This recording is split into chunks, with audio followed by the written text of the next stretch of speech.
In 1945, just after the Second World War, the United States and the Soviet Union went into a conflict known as the Cold War. These two countries were very different, as the United States is a capitalist country with free speech, democracy, and private property, and the Soviet Union is a communist country where the government controls everything and everyone is treated the same. The United States and the Soviet Union troops never actually fought directly head to head, but instead both sides competed in advancement of technology and number of allies. These two countries basically wanted to be more powerful than the other. The United States was afraid of the Soviet Union, as it was a very powerful rival country, and they knew that they had to do something about them. They used a policy fittingly labeled containment, as they attempted to contain the spread of communism, and kept it from spreading to the four corners of the earth. The communists tried to expand into many places, such as Vietnam and Korea, going to great lengths to achieve their goal. The United States struggled to contain the Soviets, and in many cases, but managed to succeed on many occasions. At home, the United States became very paranoid about the use of atomic bombs and Soviet spies during this period. However, the United States could not have predicted where the communists would have attempted to expand next: outer space. In 1957, the Soviets launched the Sputnik 1 satellite, the first ever man-made satellite. The world was stunned and afraid of this unseen creation, having no idea what it was for. Even though the satellite was just a measly radio, the people of the United States only thought the worst. This forced the United States to scramble to outdo the Soviets, incorporating new customs into their daily lives, such as a requirement of 4 years of math in high school. The launch of Sputnik satellite initiated the space race, where both countries raced to expand into outer space, each reaching higher and higher with each invention.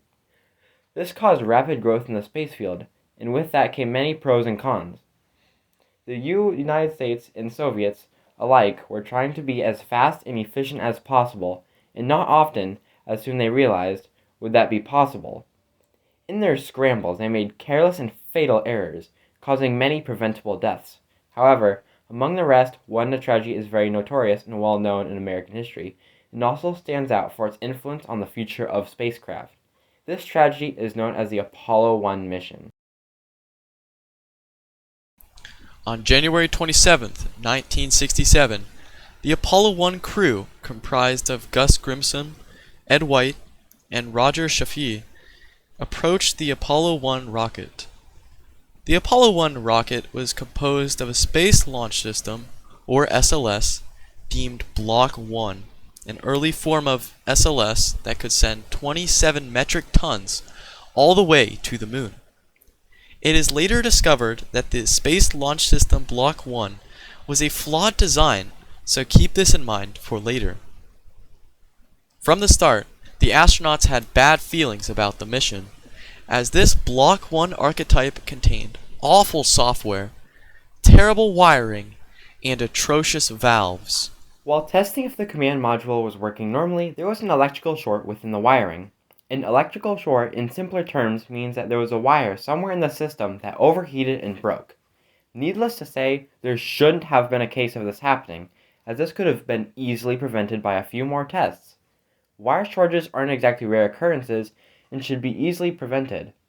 It should also be noted that they don't normally cause huge fires.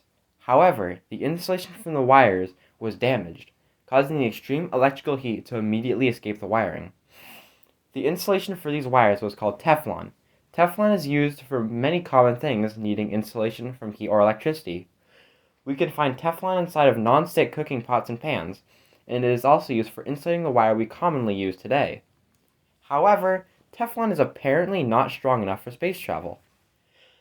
The fire rapidly spread amongst many flammable objects within the ship, like couches, cushions, and even the capsule of pressurized oxygen, let alone the densely packed oxygen atmosphere the ship was flying in. Funnily enough, but not funny, there were some safety concerns amongst the engineers during the process of creating the ship that the interior had too many flammable objects, yet didn't make any changes thinking there wouldn't be a fire at all. All of these examples show the shoddy and rash design within the ship, and reflect on the mistakes we've made as a country. The crew members ultimately died from carbon monoxide poisoning, the inhaling of too much smoke from the fire. The bottom line of this is that the crew members died on that ship, and their deaths could have been prevented with a bit more precision and time.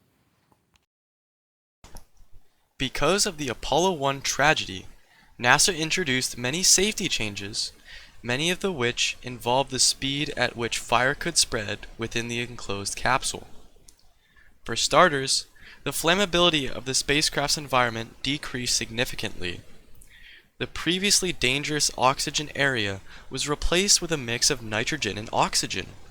The objects enabling a fire to spread and consume future astronauts were removed, and the spacesuits were modified to be made of flame-resistant material. That way astronauts would be directly protected in case of a surprising fire outbreak. Finally, and most notably, the heaviest change made moving forward in the blocks was very key to the future of spacecraft: the reimagining of the spacecraft's door.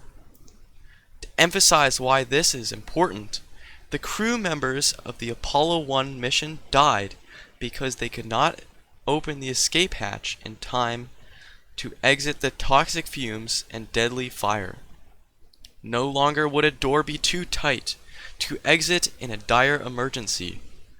The future blocks of spacecraft would now have a merged hatch. That way the members did not have to unlock all the little locks, closing the hatch. This meant the hatch was able to be opened within a few seconds as opposed to waiting an eternity, allowing astronauts and crew members to escape from dangerous internal and in some cases external problems. While we do not know the lives saved or deaths prevented from these changes, it can be safe to assume all astronauts, past, present, and future, greatly benefited from these changes.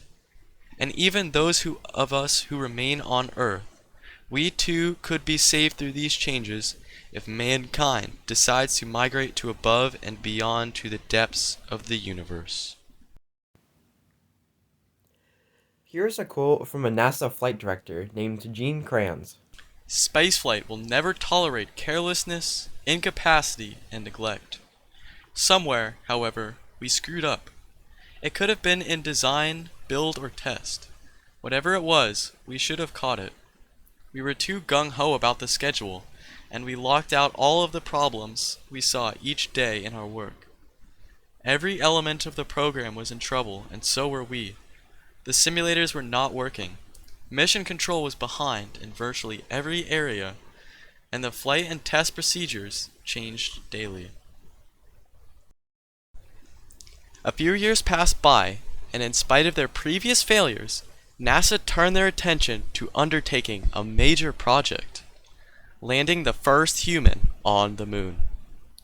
With such an ambitious task ahead of them, they realized that they needed to be serious, so they learned from Apollo 1, making sure their wiring was perfect, and removing all possible technical issues.